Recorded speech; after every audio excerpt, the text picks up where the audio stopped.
you're still with us, and if you're just tuning in, this is Daybreak Africa on KAFTAN TV on those dates. I am Kareen, Edet. So on our today's episode, we'll be considering Forex crisis, constant increase, its effects, possible projections, and of course, methods on how we can actually cope its effect on the citizens of Nigeria as well as the economy. And in the studio today, we have an economist, Felix Ijeh. We trust that we'll talk more on this and we'll arrive at a reasonable initiative. Thank you and welcome. Once again, for this welcome on Daybreak Africa. Thank you. We'll keep talking. We'll keep talking on this, definitely. Now, I think as of now, it's more like Naira is on his all-time low. I mean, as I've been correlating with the dollar. Can we go any lower than this? Or is this more like the worst of it? Okay, if we want to ask if this one will be the worst, yes, it can be. It can be because where we are yet to put in measures to curb it, then it will still continue. No, see, we kept talking about measures and measures. The last time we spoke, we talked about trying to make us a manufacturing company, sorry, manufacturing country rather. Yeah. I tend to wonder, even if we want to make ourselves this manufacturing country, it's still going to take a long time to actually achieve that goal. So probably 8 years, 10 years, who knows? Who knows? Yeah, industrialization and diversification is necessary. Apart from that, there are a lot of other things that actually affect Forex. It's not industrialization is not something that you just have to talk of overnight. But once there is hope, once there is ray of hope, then confidence will start coming in. And once confidence start coming in, that will be at the beginning of tractions that will start coming up.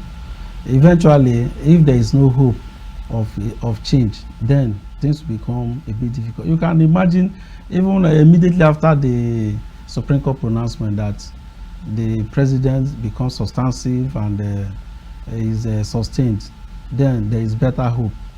Then confidence came in a little. The Naira value improved a little. But everybody is still on the watch. I want to know what happens next. Instead of improve for a while, actually, it's more like we're still going all the time. Now CBN actually came up with an idea, talking about lifting bans on some items. Okay. And I tend to wonder, how does this exactly affect our present situation? Okay, and the essence of lifting ban on provision of Forex for those products is to make it easier and better for us to have those products. When there is a total ban, having those products become it become golden. That is, the products become like gold. Anything that is scarce, the price will definitely jump up. And those are some products that we use every time. And it's since we are not producing enough, since we don't have the productive capacity for it, then they should finance it so that they will be able to bring it in. And it's expected that when there is inflow of these products, that is supply of the products increase, the demand for the product. That is when the demand is increased. Once the supply also increase, it will also affect the price. It will drag the price downwards. But unfortunately, even with the lifting of the ban, it also implied that we are going to source more for foreign exchange, which was initially not available, to bring in these products. And as the exchange rate is increasing, the price of those products definitely will increase. So it's a double impact on price local, and we call this one now imported inflation. So when there is pressure outside, then and the pressure is absorbed by the country because we need to depend on outside, it will bring about much pressure in the system. So the inflation outside will trickle in. So once there is any little challenge, because we are depending on consuming products that are made outside the country, we will now have to bear any pressure outside. So opening up and allowing financing and importation of the product is actually supposed to enhance the availability of the product within the economy. And once it's available, prices is supposed to be affected. Okay, now so you said prices Yeah. is supposed to, because I mean Yeah. we know how the Yeah. market is. People are always waiting to take advantage of certain Yeah. situations. So how certain are we that once this ban is lifted, demand is on a high, supply is on a high, the prices of commodities would reduce? Because I mean people always wait for that chance where they will inflate prices. So how certain are we that once this is lifted, everything might go to a minimal level? It's okay. Actually people work on Nigeria will live more on speculation. I keep on repeating it. Once there's an announcement, like last time I said, it's something like announcement effects. Once there's an announcement, people start strategizing on how to counter it or how to benefit from it. In the very short period, the effect may not be noticed, but in the long run, the effect will be noticed. By the time there is continuous importation, the border is open for such products to come in. We are not sure. We want to find out are we sure? Because inconsistency of government policy also affects the system. Are they sure that they will sustain it, or will they still block it within a short time? So if the flow continue, and if our local capacity is improved too, over time prices will come down. But we will not notice the reduction in price if exchange rate is going up. Right? We will not notice that there is a major impact, especially if exchange rate is going up on a daily basis. The reason is that the value of naira as at the time the ban is lifted, and the value of the naira as at the time the product to start coming in may not be the same. So you may need more naira to pursue the same quantity of goods. Ordinarily, if not for the change in exchange rates, for the skyrocketing exchange rates on a daily basis, the impact of opening of the border would have easily been felt. At this point, it's more like we are only trying out various theories from a book, textbook theories, economic theories generally, because it was the same government actually thought of, making the ban so as the neighbors, be independent rather than dependent on imported goods. And it's the same government that is now lifting up bans from that same. Are we just trying out theories, hoping which will work at this point? Okay, in a system that work on human being, we don't have a static or straitjacket approach to things. As human being changes, their desire, their need changes, their interactive ability changes, and their actions also influence what happened at a particular time. There is no simple straight economic theory that applies to all. So the running an economy is feeling the pulse of the people and acting according to what you are to do in order to reduce pressure. There was one time we had a discussion here that we were talking of I think we were talking of naira, that is the new naira, the introduction of the new naira. It was a very good one, but eventually the people protested that no, the pressure is too much, and you can't keep people quiet. You have to act at least to ameliorate the situation, to avoid having a major crisis. So government will come up with a policy. Policy is there, then application of the policy over time matters, and how it is applied. And remember, when a policy idea is generated, then there is a gap between the time the idea come up, the time a policy is made around the idea, and the time it is applied.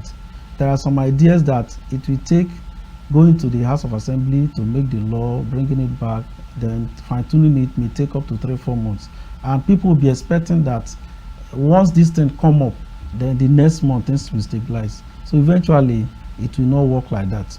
And again, remember that if you can't use monetary policy to solve all the problems. You can't use fiscal policy to solve all the problems. Both of them have to interplay.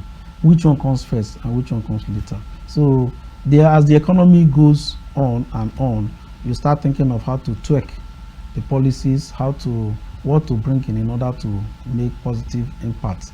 But it's expected that before policies come up, they should go back inside, discuss it, and also feel the pulse of the people. That is why it's also very necessary that before legislation come up, they should do what is called before they come up with any legislation, they should go back to the people to do town hall meeting to find out what they need, so that they will feed the pulse of the people, so that few persons who do not understand the pressure that those at the lower end are passing will not go there to come up with a policy that will not solve any problem. So you are saying that they are trying one thing or the other. I think it's correct. They keep on trying, but before you try, you should find out what will be the likely implication of what you want to try. At the level of our trial, I think it's more like we're actually clueless at this point. I don't want to really tag the CBN clueless or the minister clueless, but it's more like we keep trying things just at a go, just as we move, just make decisions as that. I don't think they really have, like you say, actually sitting back, that is leading us to this effect, procrastinate. What then will happen afterward? And what if it doesn't happen? What is going to be our countermeasures? It's more like let me put it this way. I like to come up with an analogy for understanding. A home that is already in crisis, there is no food in the house.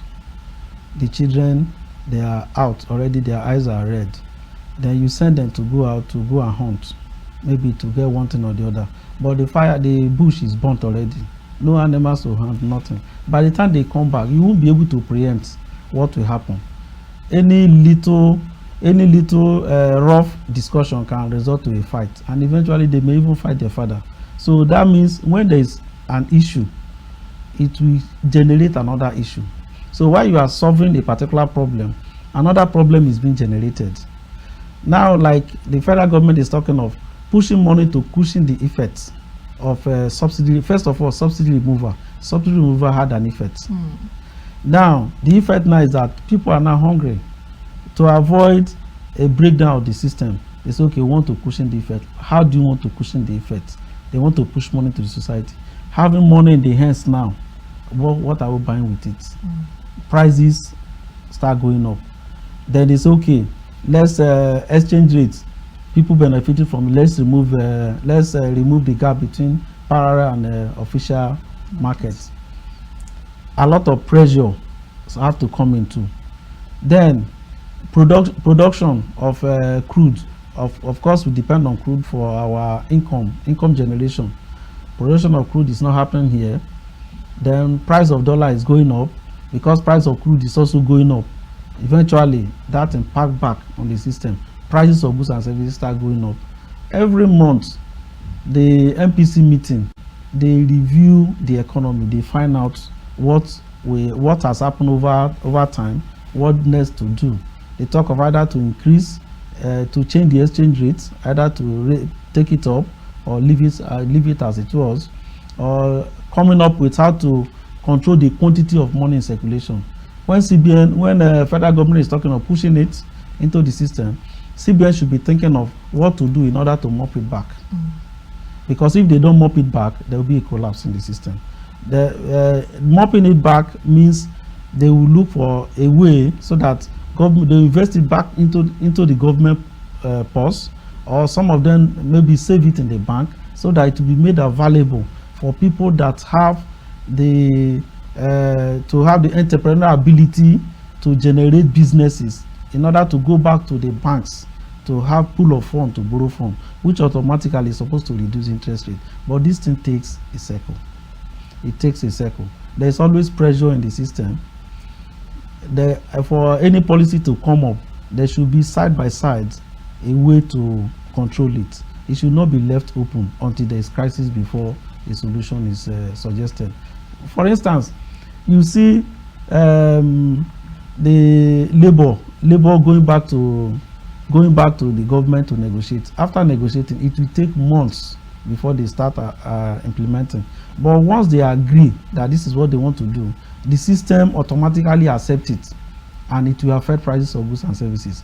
Eventually, this one will not be applied, or even when it's applied, the change in price must have outweighed the increase or the palliative that they want to give. So the pressure is not because of quantity of goods, but because of not because of quantity of money, but non-availability of the goods to purchase. Okay, so speaking on the price of commodities, so yesterday I heard some persons talking, and one of them mentioned that he wanted to get a gadget at a particular price, but due to the inflation of dollars, the price of that particular gadget had also inflated. Yes. So then he has a question that why can't Nigeria transact with Nigerian currency rather than dollar?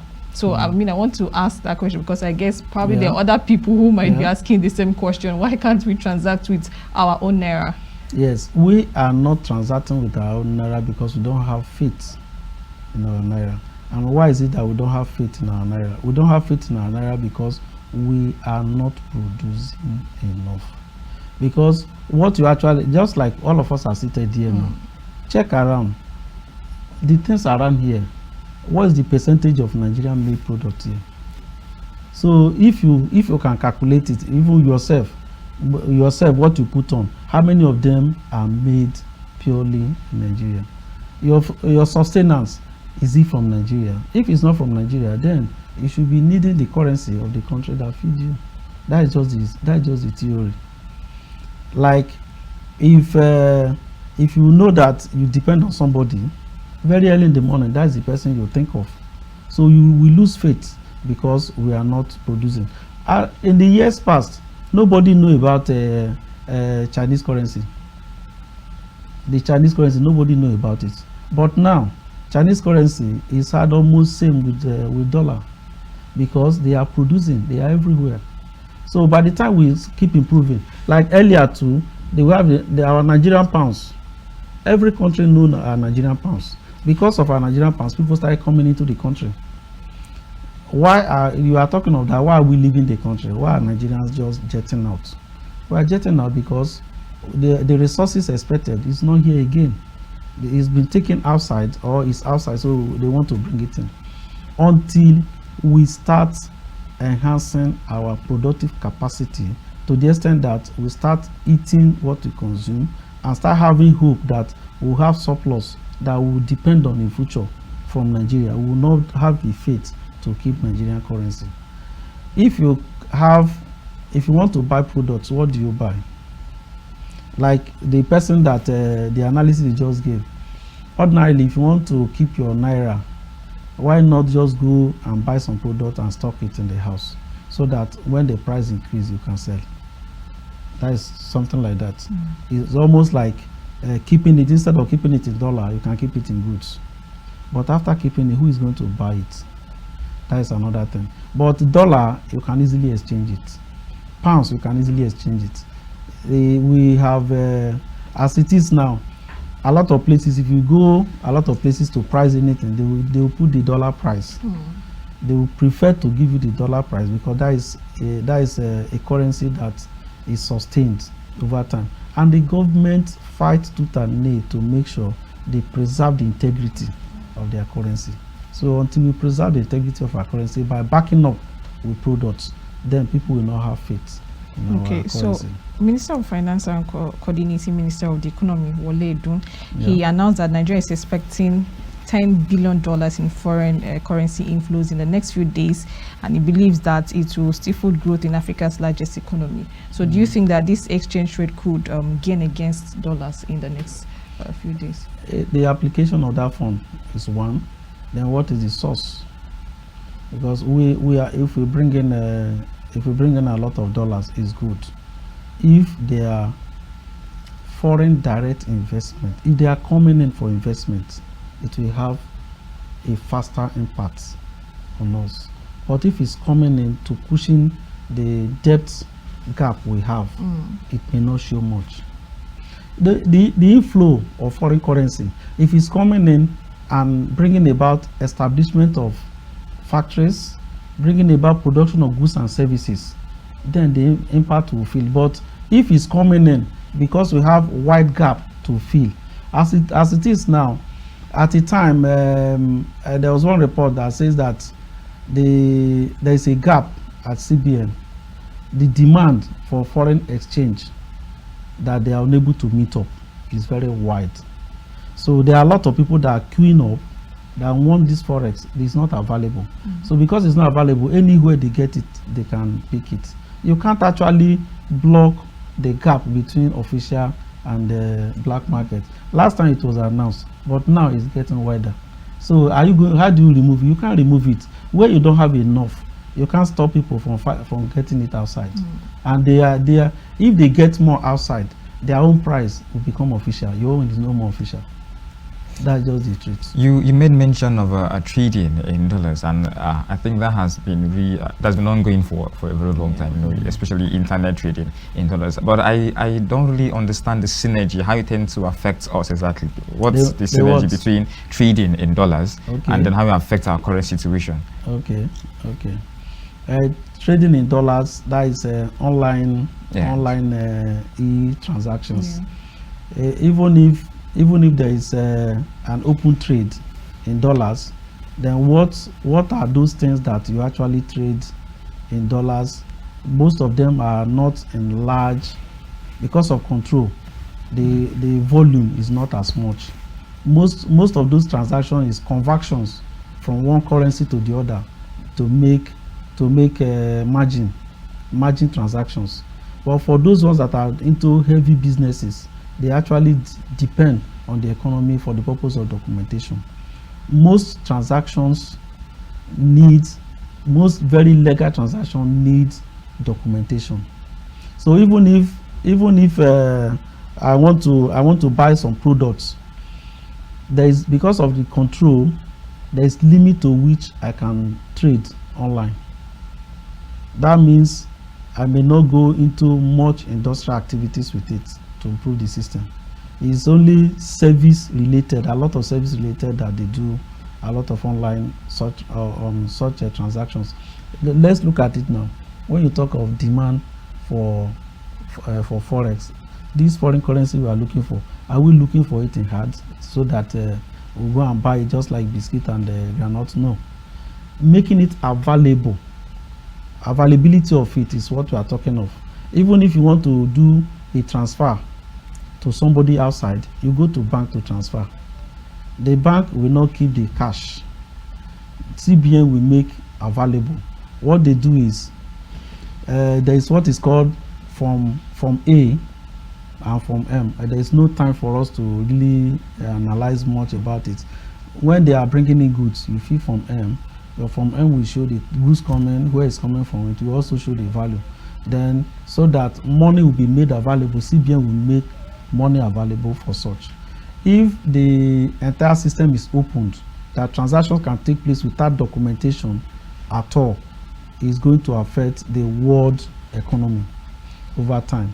So, and again, in Nigeria, we are yet to actually key into such online transactions. We are not doing as much as we are supposed to.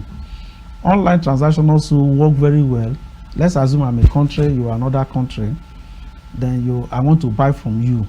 If I want to buy from you, that means I will need your money, because I will need your money to pay those ones that are over there that are producing it. Then if you want to buy from me, you will need my money. So if I'm the only one going to buy, asking you to make money, you as a country, make your money available. I want to pay people. Make your money available. I want to pay people. That means I'm the one buying from you. At the time, I'll be making more money available. You will tell me that people that need this one are getting much. By the time I ask you to make money available, so that I'll use it to pay people in your country that are producing what I need, you will say, okay, what you're asking for, they were unable to meet up. So my own currency will start going down. That is what is happening to Naira. Not just that they want to carry a bundle of dollar to go and pay, making it available is what matters. And if it's not available, the dollar that I want to spend in your country is not as available as I need it, then I'll be needing more money, more of my Naira to buy your dollar, because I'm buying from you. But you that is supplying me, you be the one that is dictating now how much of my money that should be needed. Okay. So that is the problem we are actually facing. Okay, so it's not just the case of Naira dollar is high, we want to pay more to have physical dollar. Nobody is carrying dollar around. That's it. Okay, so talking about buying and selling of dollar, I mean, the Bureau of change operators have claimed that operators, they claim that forex dealers are ready to purchase dollar at the rate of 1,200 to sell at 130. Yes, they are ready. That is still availability. They have availability. If it's not available, the little one available, even now, a lot of people are exchanging their naira for dollar and even keeping it at 2. That is it. Any dollar available, not even for business. You know, if I have my money, if I have like $1 million naira now, and I know the exchange rate is naira is becoming worthless every day, I will just take that money, use it to buy dollar and put it in my pocket and wait. As it's rising, I know that I have hope. That money is not depreciating. You know, anytime I sell it, I'll get a higher quantity. So people that are even asking for, some of them, they may not even have the need immediately. They have to, that is hoarding. By the time they start hoarding it, then the price, the little one available, those ones that need it desperately, we have to pay any amount. Have you experienced going to a hospital and you want to buy blood? If you get there and they don't have a blood bank, you can pay any amount because of emergency. But where they have a blood bank, you can price. That's the difference. No matter how beautiful, how important it is, you will price because it's available. Yeah, so do you think this is a positive step towards economic stability? I mean, if I'm to say that. You said with the okay, I made mention of these forex dealers agreeing to purchase dollars at a particular rate to sell at let's say 130. Is it a positive change, a positive step towards it's not now. Okay. It's not, because it's a pressure on the system. All right. What they are saying is that people are coming to them to buy, and they are businessmen. They want to make margin. So because they want to make margin, they can buy any rate they buy, they will sell. Let's not even talk of a dollar. Go to the market where they sell fear, our PMS. You see some people will buy it. It's what they buy, that is what they sell. There are some fueling stations you enter, you get it 800 naira. There are some 630. So it depends on how they buy. If you buy it, some will take official rate, sell it to another person. Before it exchange from one hand to the other, the activities of middlemen, prices will just jump up. Value is not added. So if they buy high and they sell high, what are they using it to buy? They want to use it to bring in products, and they will sell the products very, very high. So you can't control the prices in the economy. You can't control interest rates. You can't control a lot of things. Do you know the danger now? As naira is going down, a lot of people has borrowed money in foreign currency. What is their fate? Like Nigeria is owing in foreign currency. What is our fate? If you are owing 1,000 naira, as at May last year when it was around 600 and something, $1,000, I mean, it was 660,000 naira for $1,000. Now it's 1.3 million. So that means it has doubled. What you have borrowed has doubled overnight. It has doubled. The interest is not there. Before you add interest, it will double and add almost half of it, because interest is also in dollars too. By the time you convert everything, the increase will be about 250%. So devaluation of currency is dangerous. It's good because it will attract people to come in, but who will come in an unbalanced economy? Unbalanced in the sense that if you want to invest, the cost of labor is very high because infrastructural facilities is very poor. It is cheaper to produce a lot of things, even in Cotonou, than to produce it in Nigeria. And it's still the same labor that will work in Cotonou. They are Nigerians. They will leave Nigeria here to work over there because there is light, that is a bit stable. Probably the road is good. Then bureaucratic red tapeism is totally reduced. That means if you want to go into business, it's very easy to go into business. If you want to bring in anything, you go to the port within 2-3 days, they will clear your goods. But go to Nigeria here, you will spend days, and you are even expected to even bribe some people in order to do that, increasing your cost. So cost of doing business is still very high, very, very high. Now, just recently we had a slight appreciation with our currency. And I tend to wonder, is this something we are supposed to expect, and what could be the prevailing market dynamics behind that slight appreciation? There is no market plan. It's an announcement effect that now the Supreme Court, people were waiting to hear Supreme Court verdict. What next? Is it going to be a crisis? Will there be stability in the system? Immediately such announcement came in, then things became a bit settled. Businessmen say yes, it's better. Let's see what comes up next. Those ones that have some currencies that they want to use, things just start picking up. The market pick up within few days because of that announcement. But it's not sustainable. It's not. And as regarding this, there was the issue of currency float. The currency float was expected to, bring the best out of our market. But at this point, what's your take as to currency float? Currency float. Yes. A float is about allowing the system to adjust on its own. But if you allow a system to adjust on its own, you allow the activities of the middlemen, allow interaction of demand and supply. So that means it will come to play. It will be okay, it will come to play, but the price that it will balance on now, the equilibrium to balance on, depends on the reaction to change. In economics, we call it elasticity.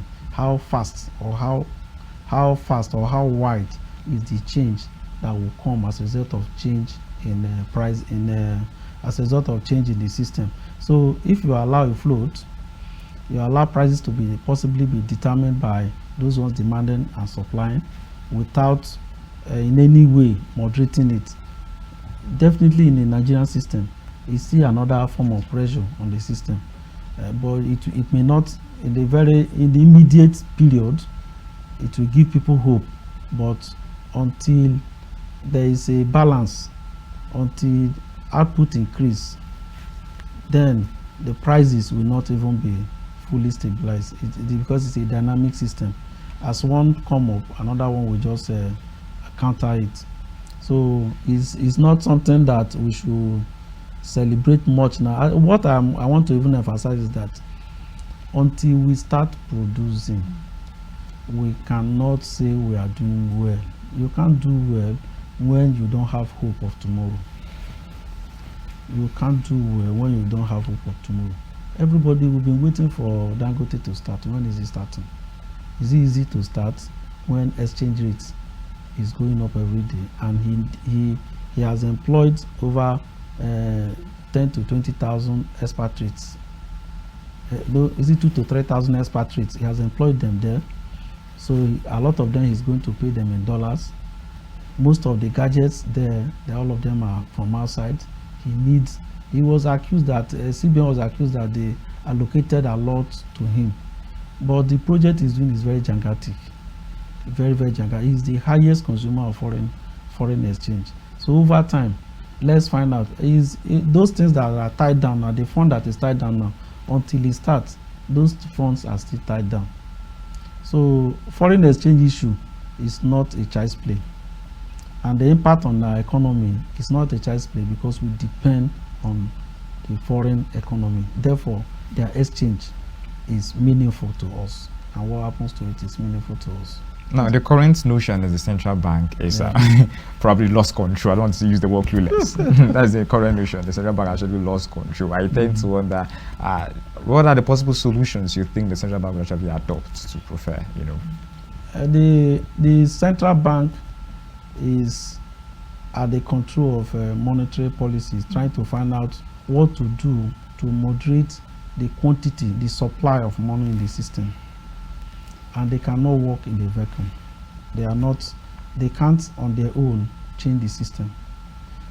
The central bank, even when the former CBN governor was going, he said another one is coming, new things. No new thing can be added in the system where there is crisis.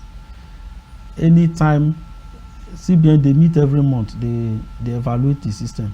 Whatever they come up with, the system, the system, behavioral economics, the system will look for a way to survive.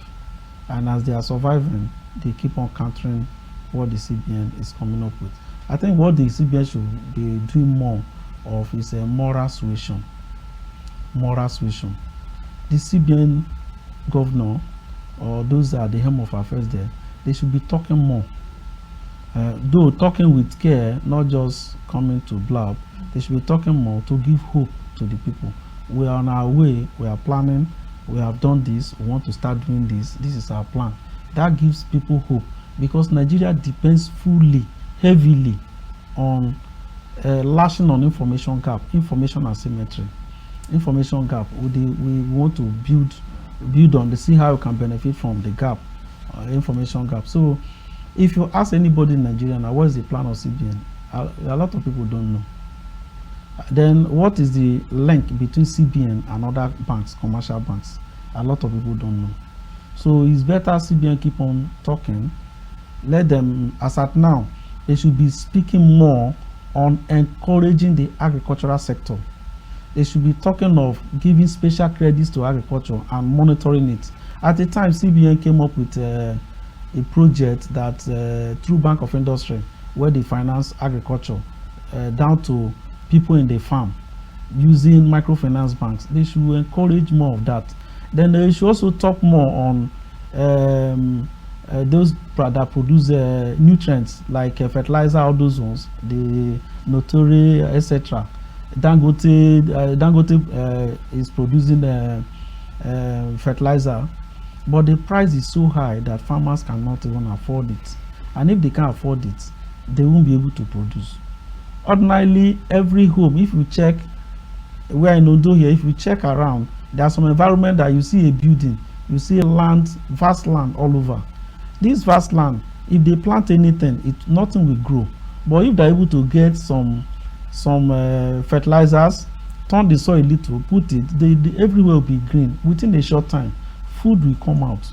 It will give hope, it will give succor to the people. And eventually, the pressure on even the government will reduce until we start thinking about that. We are unable to feed ourselves in Nigeria. If we can't feed ourselves, we will fight. And that is why fight is always everywhere. That's it. Kareen spoke about injecting money into economy so as to actually boost that. Now, I tend to wonder, is borrowing and injecting money into the economy more like a long-term plan or an immediate cushioning effect? Okay, borrowing or injecting money? Borrowing, in order to infuse into our economy. Yeah, if you want to borrow to bring into the economy, then it should be structured borrowing. You should define what you want to use it for. If it's borrowing to give people to feed, it's a wrong one. It's a wrong one. But if you are borrowing to say this is the infrastructural facility you want to develop, it's better. As at now, Nigeria does not have income.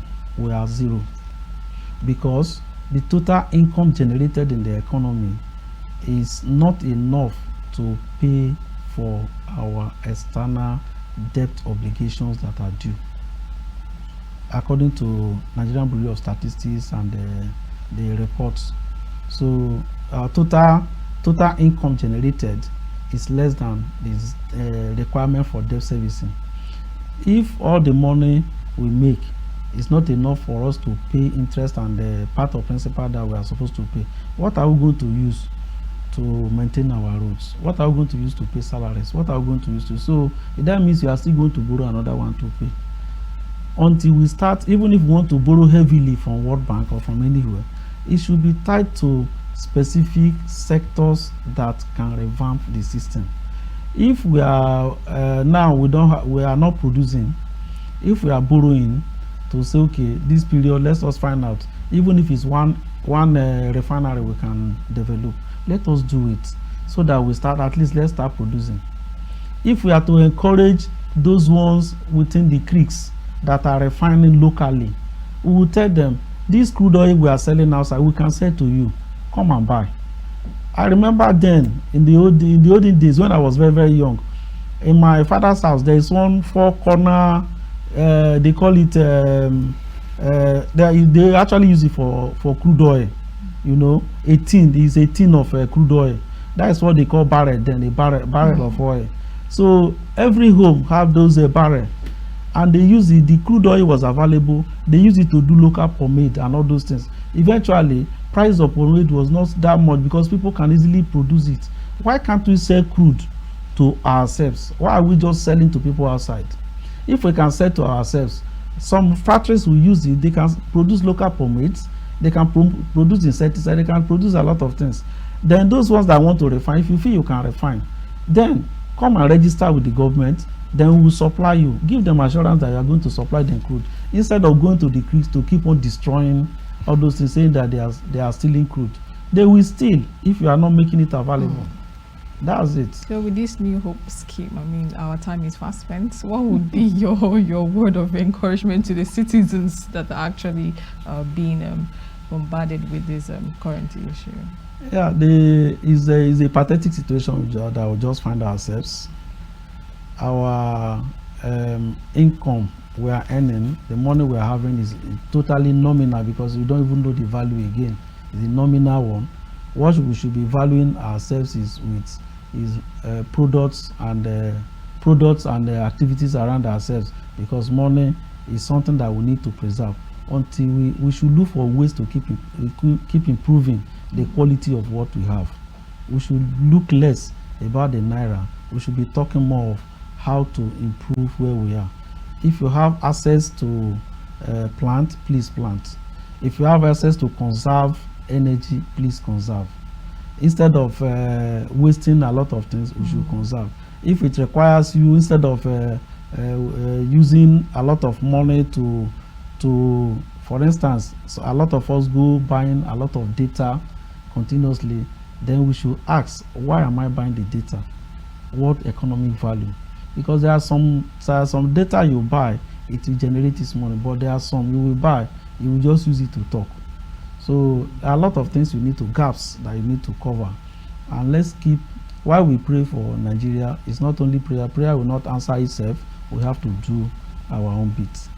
Well, like exactly said, we're going to keep talking and keep talking. Thank you once again for joining us on Daybreak Africa. Thank you. All right, our listeners here from our Economist for this, Ijeh spoke about not just looking at the naira dollar fluctuations, but actually paying attention to ourselves and ensure we improve ourselves as a country and as individuals too. Now, at this point, we had endeavored to Lagos City. We'll have so much more for you. I remain Ezekiel Ogar. And until next time, I'm Kareen, Edet.